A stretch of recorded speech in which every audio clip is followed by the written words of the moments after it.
I urge you to pay careful attention to the words of my friend and sister and teacher, Lidia Yuknavitch. Thanks for responding, because it helps me feel like I'm actually here. Raise your hand if you're an introvert. So look!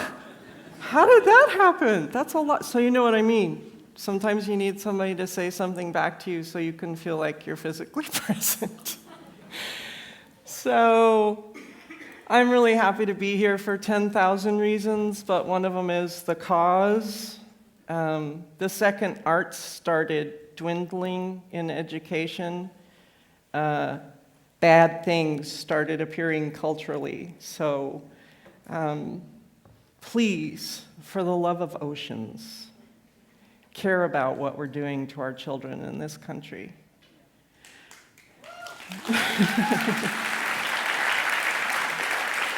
And it's pretty screwed up that has to be a plea right now, but we live in Trumpy, fucky times, so that's what's happening there. So I would like to have you close your eyes for 40 minutes. No. Then I can do this. No, really, I want to take you through a very tiny guided visualization. I promise not to come out there and do something weird to you. If you want me to close my eyes just for mutual trust, I will, but it looks weird. So close your eyes if you can. And I want you to picture an ocean. It doesn't have to be the Oregon Ocean, but it is for me. And it's my talk. So picture the Oregon Ocean. Picture an ocean.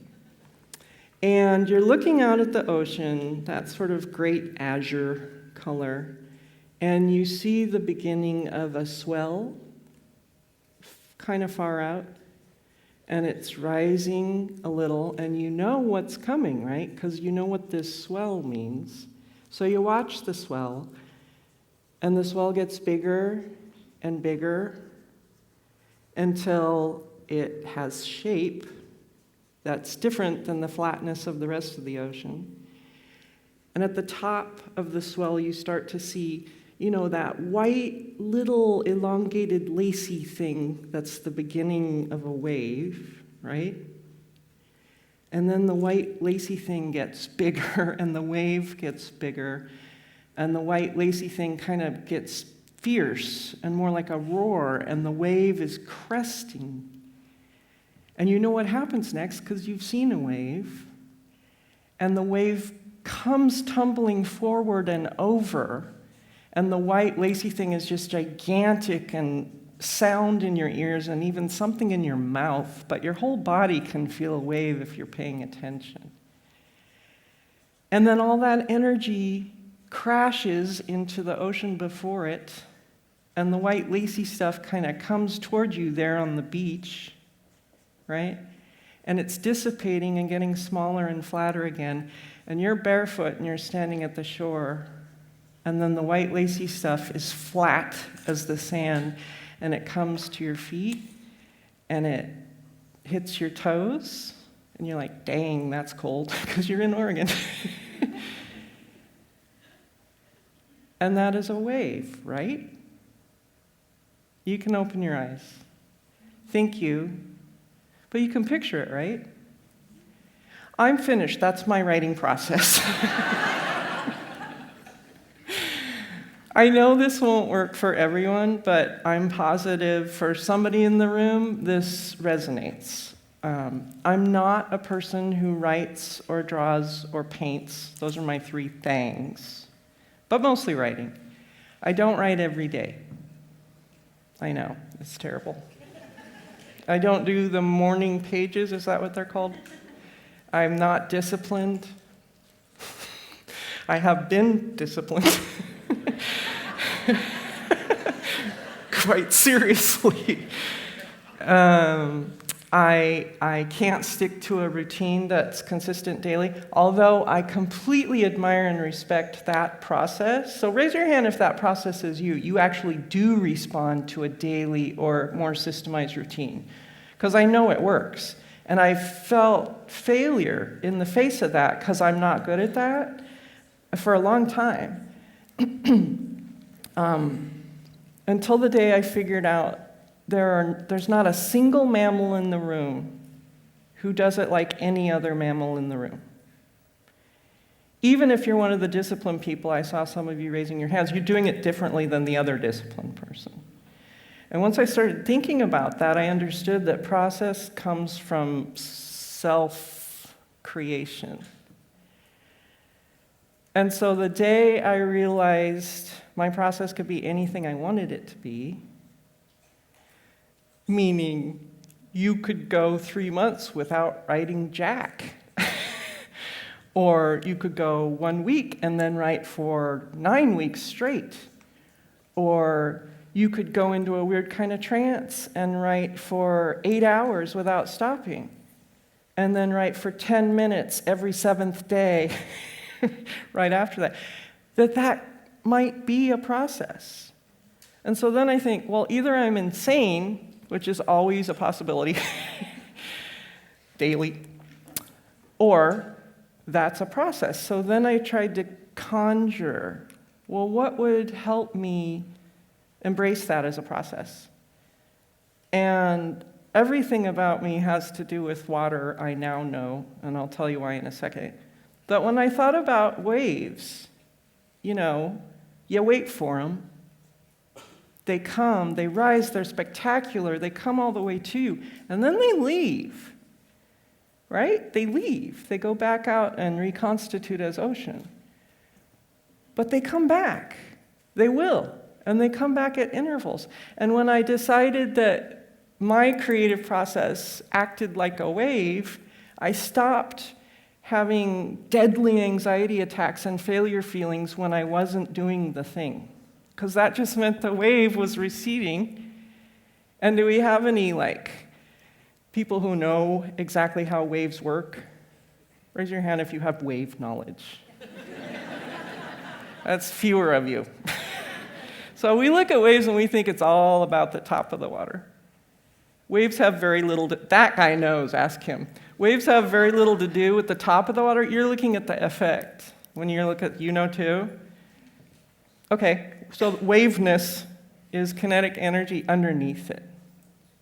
All about that. Google it if you don't believe me. When you get home, you'll be like, whoa, she's right. And that too resonates for me. My creative process is all underneath.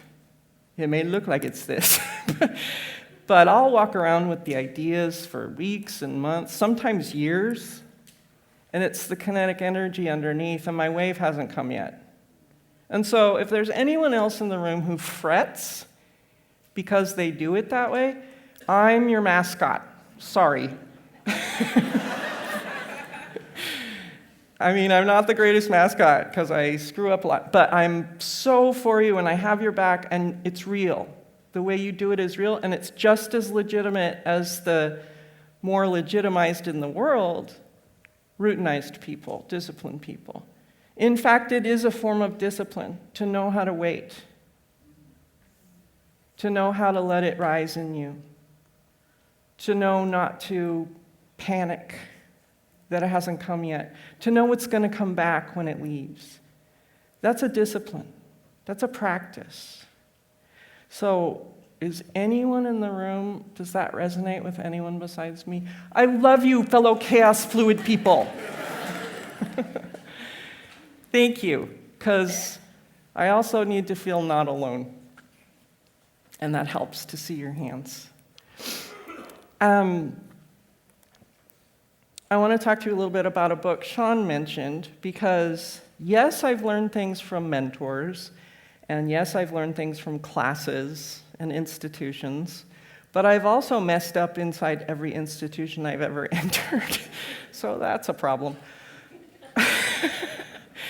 And when I sit and think about it, and I'm honest with myself, this is the coolest thing I've ever seen. I'm sorry. Thank you for doing that. This is so awesome. I adore you. It's the best thing ever. See what happens when you don't bring multimedia? You get live multimedia. That's fantastic. Everything I know about writing books and the creative process has come from writing books and the creative process.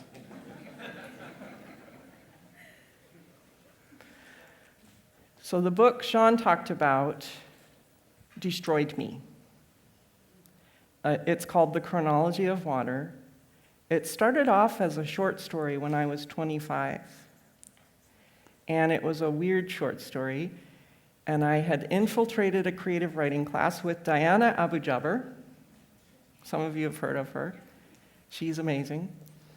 And I turned a story in that was made of 11 narrative fragments that had nothing to do with each other. And I turned my little story in, and all the students in the MFA writing class said, "This isn't a story. These are poetic fragments." And I'm like, woof. I went home and made little dolls and stuck pins in them. Snooty people. Except Diana, who took me out in the hall and whispered to me, "This is a story, it's just told in pieces. And oh, by the way, every single one of these fragments has water in it." And I didn't know that. I hadn't seen it. Because how close are you to the things you make? Want me to show you? This close. Especially at the start, you can't see shit. It's like this close. And she was right. They did have water in them. And she said a scary thing, because I'm 25, right? And I'm the 25 that's doing the self-destructive years. You're like, I hate everyone. I'm drink, I'm sex, and blah, drugs.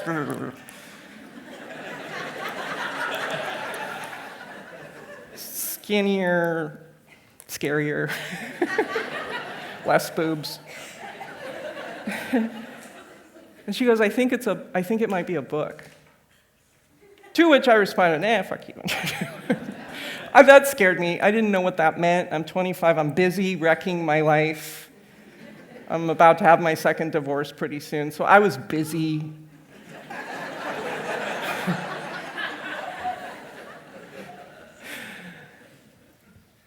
But when I was 50, 25 years later,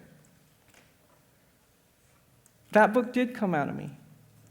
And if you ever just borrow somebody else's Chronology of Water, you don't have to buy it or anything, but you can see the original fragments in the book.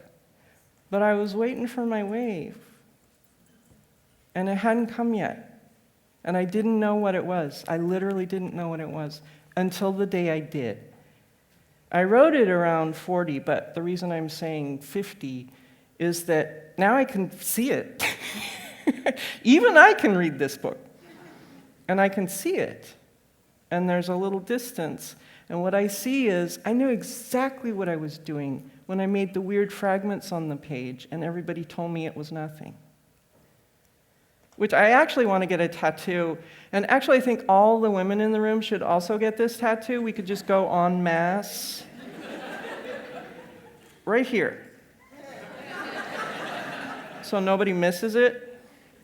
And it's going to say, actually, I really do know what I'm doing, motherfucker.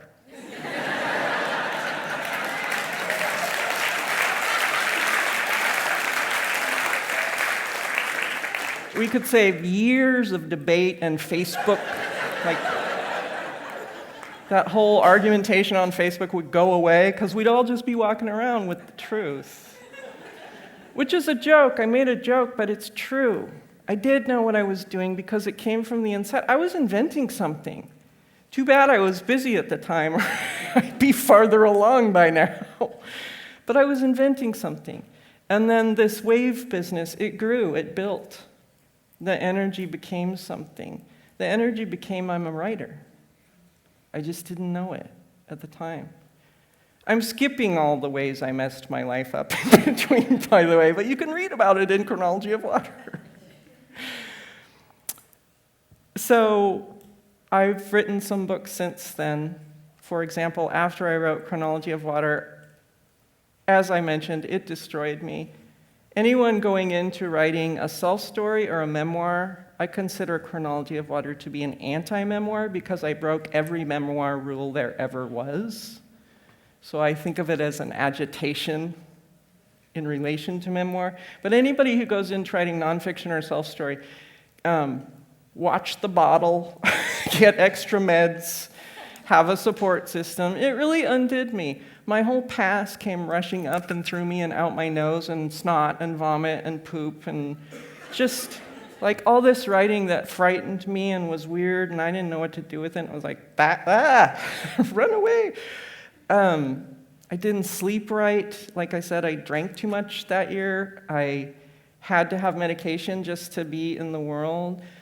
But if I hadn't gotten that out, and that wave had not crested and crashed and dissipated as energy and gone back into the ocean as energy, I wouldn't have written the next 5 books.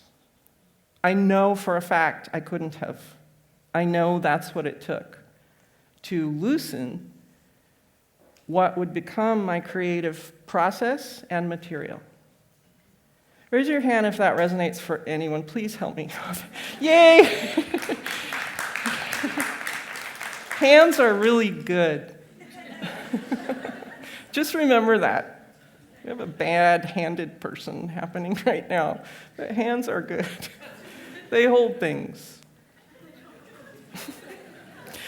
So the book I wrote right after the Chronology of Water is called Dora, a Headcase. And it's based on one of Freud's patients who was a teen girl who only worked with him for about 3 or 4 months, and then she quit, which he never got over, which is hilarious. And I had read the case study. It's a case study on hysteria, which is what he diagnosed her with. And I threw the case study against the wall, and then I went over and stomped on it. I was so mad when I read it, because what it felt like when I read it was that he'd taken her story from her and then projected it back onto her as hysteria. And it became emblematic of me of what happens to women in our culture.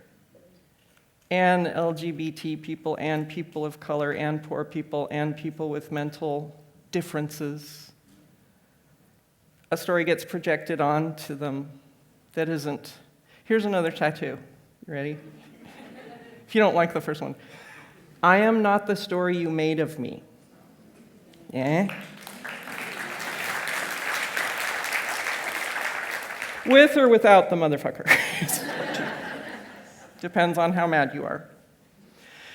This next book I wrote, it's a farce. You know why? Because I needed to laugh really badly. So I made this badass teen who's a goth in Seattle, and that's the contemporary Dora. And she has this irreverent voice and this, and she has a therapist named Freud. And she brings it. And she gives it. And that story made me laugh. Every page I wrote made me laugh. This irreverent teen with her hair on fire, giving it to the culture and talking back and saying, you're wrong. You're wrong. Your diagnosis doesn't account for my creativity and beauty and fire. And that book taught me to never treat a teen, I have a 16-year-old son, to never treat a teen the way my culture tells me to treat teens. Because that's a lie. And what we do to children and teens in this culture is rob them of what is most alive and beautiful and creative in them, and we make them into good citizens. So when they act out, we treat it as misbehaving. What if that acting out is their first form of a story in fragments, and it's the beginning of their wave forming? Who would take that away? Who would take that?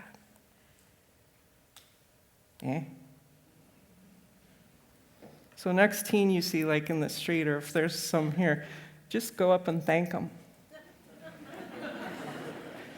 because they still have the fire that we've extinguished in ourselves. They still have it. Go thank them. Go ask them some questions. Like, how do I get my fire back? Please help me. Let's go rob a bank.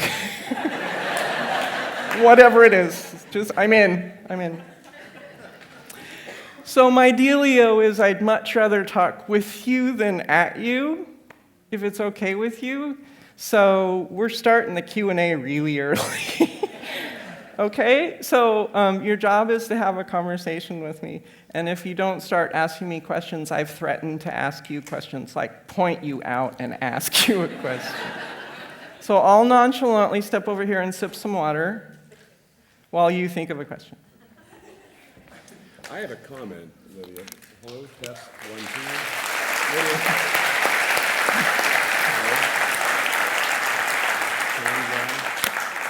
Hello, sound people. I have a comment. Here, talk into my mic. That was as much Dharma talk as it was. Oh, yeah. Yeah, very much. I mean, thank you for that. For those of you who don't know what a Dharma talk is, that's a lesson in a talk given by a Buddhist teacher, typically. It's the Dharma talk. Why is my mic not working? Thank you very much. Anybody, questions for Lydia? Yes, ma'am, you right there. I just wanted to say thank you. Where are you? I'm right here. Oh, I see you. Oh, hi. Hi. And I literally, like, the hair stood up on my arm when you said you waited 25 years later and you got that wave. It resonates so much with what I'm going through in my life right Yay. now. So thank you. My pleasure. And is this speech that you gave sort of a TED Talk, if I were to go look for it? Oh, no, the TED Talk has all the mistakes I've made. Bring a tissue. Yes. I can see you, I can hear you, I just want you to hear me saying that. And it's real.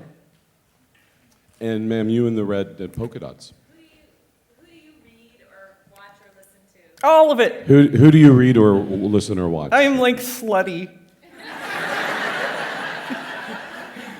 I'll watch the trashy TV late at night. I'll watch infomercials. I'll watch like the best-selling novelist that's commercially successful, and I'll spend all day in Kevin Sampson's beautifully curated small press section at Powell's. I'll just stay there and rub them on me and read. And I don't believe in the general hierarchies we've established culturally for what literature is. So the bestseller to me is equally weighted with the never heard of the person, this is their first book, and it has errors in it, and who gives a shit? Because literature is alive and moving, it's not on a line. It's not on a line. And there is no hierarchy.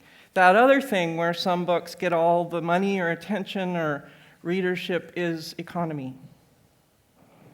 So if you have interest in changing that, change the economy. Buy different books. Yes, you right down there in the corner. Right down here on our left. Hi. You talked about like vomiting up one history and then laughing through the other. I was just wondering what your That's a perfect way to describe my life. it's what it is. But I'm wondering what your reaction was as you wrote on the small backs of children. Oh, yeah. I would have kept What was the going. last part? I didn't even hear that.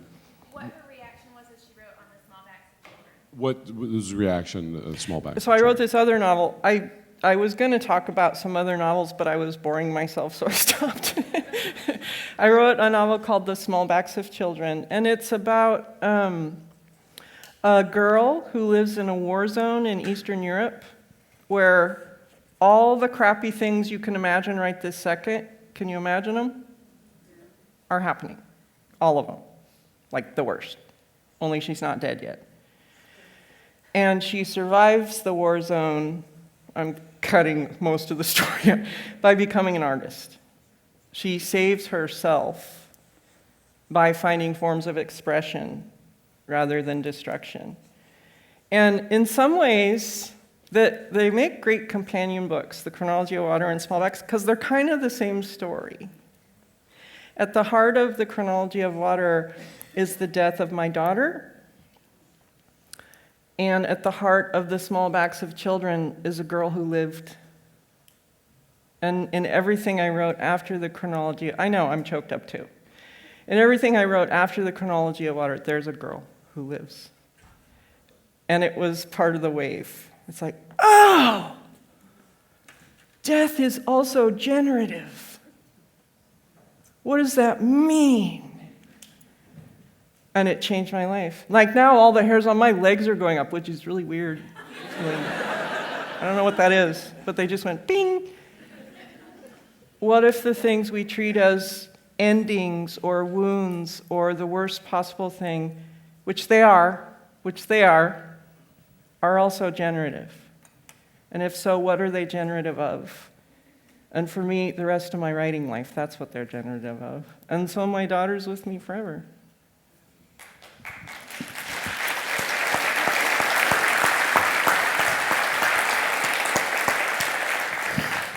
Yes, ma'am, you in the gray sweater. I totally understand what you mean about not being a disciplined creative person. Yes! Yes, I have a problem though with not being taken seriously because I'm not disciplined. Sister.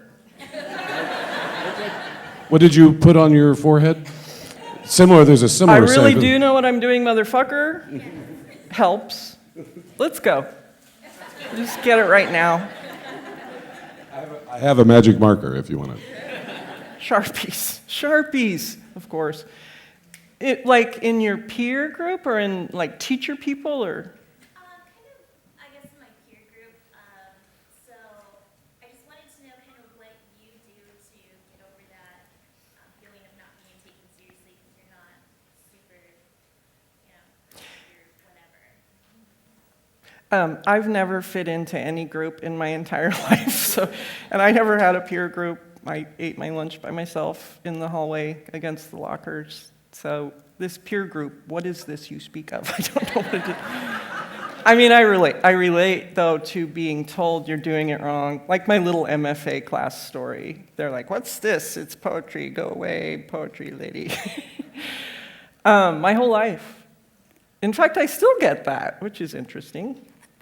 Try to make up some mantras for yourself. Like the two tattoos are kind of mantras, a way to be in the world with your truth. And wear really great underwear. Because nobody can see that shit, but you feel like Wonder Woman, because you're like, I got my underwear on. In fact, at Corporeal Writing workshops, we give away Corporeal Writing underwear, and then I see people posting like, I'm wearing my underwear today. Nobody can mess with me, right? She could show you. They look like this. Oh, never mind. They look like our logo, only on panties. You have to invent ways to be who you know you are in the face of what's coming at you. For me, that means I had to decorate my writing room in this really elaborate, over-ritualized dead things, bird things, thistles on the wall, colors everywhere. My writing desk hardly has room for the computer and keyboard because of all my weird little talismans around it. Like, invent what's inside you and make a space where it's outside you. And then when you go to it, after you've been told what you are and aren't, you can be you again and like, Closer and closer to inventing you-ness in the face of what they're telling you. Also, we need you. The more people who stand up to it and go, no, I'm not. I know what I'm doing. I'm inventing something. Get out of my way. The more of us that do it, we have critical mass instead of a lone crazy woman. So there's another reason. We kind of need you to like go ahead and fight back. Is it possible that disciplined people are just OCD manifestations of OCD Clearly, nature? And not that that's wrong, but it's just it's another way of being, right? It's another way of being. Right. Actually, I have a book coming out, shockingly, called The Misfit Manifesto. Really soon. It's great. It's tiny. It's this big. It fits in your pocket. It's awesome. And I even turn the gaze around on things like DSM categorizations and labels like OCD. What if they're right? What's that generative of that we're missing? I mean, I work with prisoners sometimes and autistic people sometimes, and I can promise you their realm and their state of being can teach you something. What is it generative of is the new question. Not how can we label them and put them somewhere where it's quiet, incarcerate them, quote unquote. So if you're an OCD person, I love you. And I want to know your story. There was a gentleman in the blue shirt, yes. It's probably hard for you to say without knowing who I'm thinking of, but if you could think of a 10-year-old girl who's an artist, is there something you've written that you would recommend to her? Oh, yeah. Maurice Sendak books helped me a lot. The relationship between the images and the lines made me feel less freakish. My son got really far with the Diary of a Wimpy Kid books, very much related to them. And again, the relationship between the little images and the story. But I also believe that books find you. And so someday, at some point in her life, she's going to be in the energy where the book she needs is going to be right there. For me, it was Frankenstein. See, doesn't that make some sense? This is why I turned out this way. But those are two that were really big. My friend Chelsea, the Nancy Drew books have been super helpful for kids for a very large number of years for different reasons. And there's so many of them. It's like gives you a place you can go, which is writing, and live there for many books in a row. And Harry Potter, the tomes. Those books actually healed me, so I should just confess that right now. They healed my inner 10-year-old boy. I'm not kidding at all. Lots of groups over here. Kelly. Say them all at once. Kelly. I loved your talk. I can't tell you how much I relate to you. Oh, yay. I have the privilege of having a career that has me working with all kinds of creatives, and every one of them's been a misfit at some time in their life. Big ones, big Yeah, creatives. I hear you. And so you're in good company, and I'm a misfit, so, we're all a lot of us. Sister. So what I want to just do is acknowledge you. Oh, I have to go hide. And David, too. He's standing right here, but you guys, you're saying something similar. The thing I'd like to see evolve in the world is stop asking people, what do you do when you meet somebody? What do you do for a living? I don't care what you Yeah, I heard what David was saying about, I relate to that. I don't care how you pay your bills. That's not what I want to know. What I want to know is, who are you as a person? So I'm kind of on a mission to sort of help, erase these labels and Yeah. find out who people are. Bless you. So I just wanted to share that with you. And you remind me so much of Janice Job. I hear that a lot. I'll take it. I'm good. And now I have a faux fur hat. I'm trying to talk my friend Monica Drake, who looks like another famous rock star, into recreating the picture they did together. Thank you. I appreciate it. Yes, on the aisleway, yes, you, yes. You're very much in the dark, literally.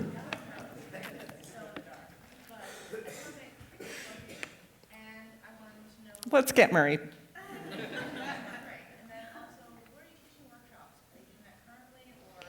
In our brand new, we just leased it and probably won't be able to eat for a year space in downtown Portland at 3rd and Washington, and it's called the Corporeal Center, and our website is Corporeal Writing. I would love to see you. Anyone, anywhere can come to those workshops. They're non-academic, so haha.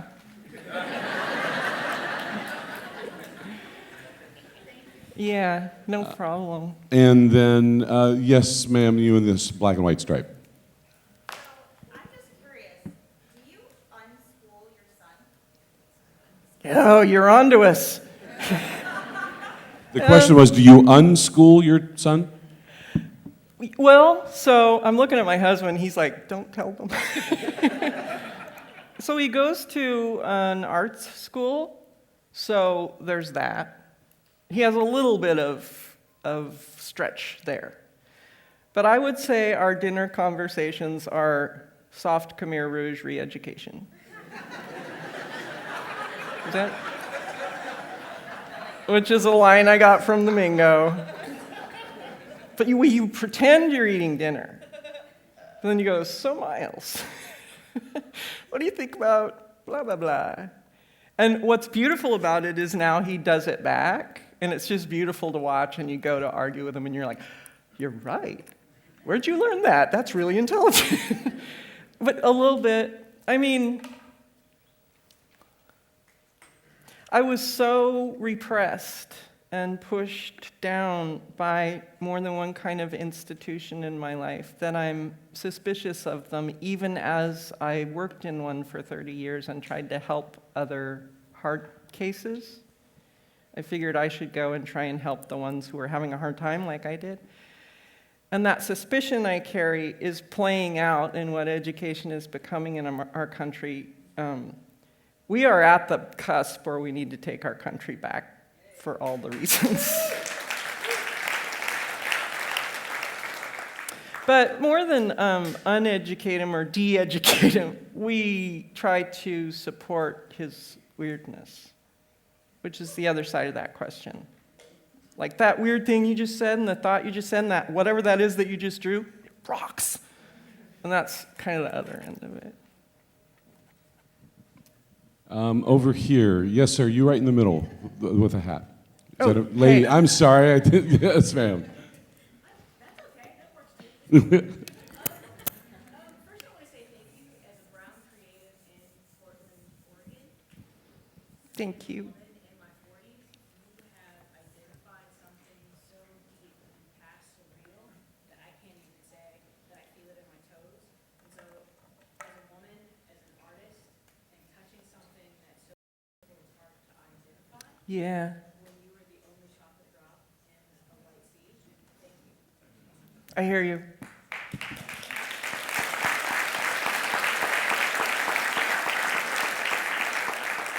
I feel it in my toes, too. And meds are good, I'm just saying. If you need meds, take the meds. Oh, I know. I'm pro-meds, trust me. I'm here because I'm pro-meds. Thank you. Anybody you. way in the back that hasn't been seen yet? You're pointing at somebody. I do not see their hand up. I do. Okay. There she is. Hello. I was interested when you were talking about your wave theory. How do you know when you're being patient and when you're just being lazy? Because like personally, there have been times when Curse you! I've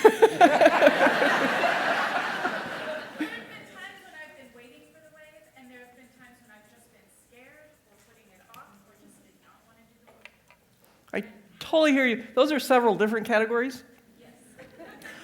All of which I think are writing. I don't actually believe in lazy anymore, because I notice the people who get tagged as lazy aren't.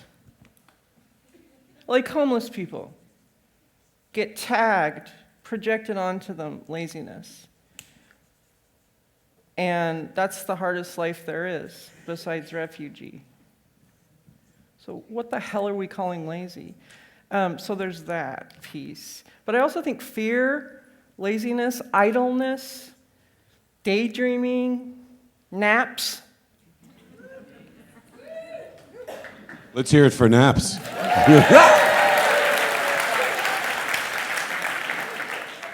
Are all writing. They're just gestating stages. And so this is what you say back to the person who's treating you like you're lazy when you're laying around on the couch eating bonbons. You're like, I'm gestating. I believe it, though. I don't even believe in laziness anymore because my life has been hard enough without some idiot trying to tell me my quiet times are laziness. It's like you go live in the household I came from and then tell me I'm lazy when I take a break.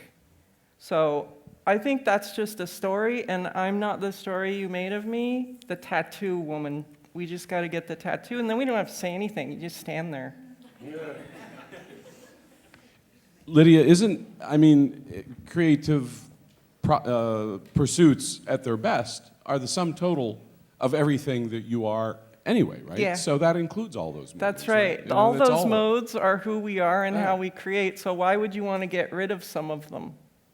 We need them all. Yeah. You can't make anything. Yeah. And including pain and grief and desire, all of them.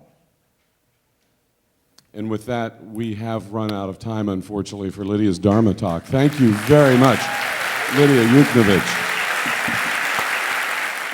Laughter is true medicine, and I learned it from writing that book because I don't do fun very well, and I don't do happy very well. I just sort of do it backwards and weird.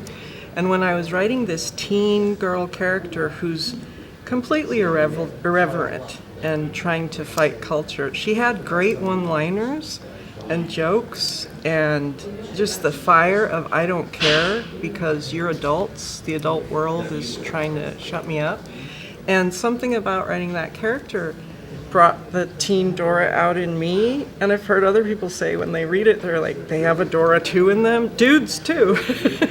This thing we've forgotten, which is our resistance to the pieces of good citizenship that make us quiet and calm and well-behaved. And so every page I just gave her a one-liner or an irreverent thing to say or do. And I remembered we need to feel that once in a while, and it made me laugh. It made me laugh really hard. And all my other books made me cry or chew a phone book. So I was tapping into rage and grief. But this book just, teens and children remind us how to play and how to laugh, and that's medicine. Do you have any kind of ritual that allows you to access these beings, these characters that... Almost all characters and ideas and images for me come in dream space, or, either literally dreaming asleep at night or daydreaming liminal spaces where you're supposed to be doing something else, like committee meetings, and you just sort of drift off but go, I'm sure you've never been to a meeting like that. But I over-ritualize as a writing practice. So the room I write in doesn't look like any other room in the house or any room I've ever seen. It's a little bit scary. It has things all over the walls, little talismans and rocks and feathers and thistles everywhere, and weird lights that only happen in that room. And it's the feeling of walking out of your regular life and into a room that looks like your imagination inside of you. And so I make like a womb room that's pure imagination, and I can feel like I'm doing something different than the, humdrum of regular life every time I walk in there. And I also drink wine, but probably you don't want to put that in there.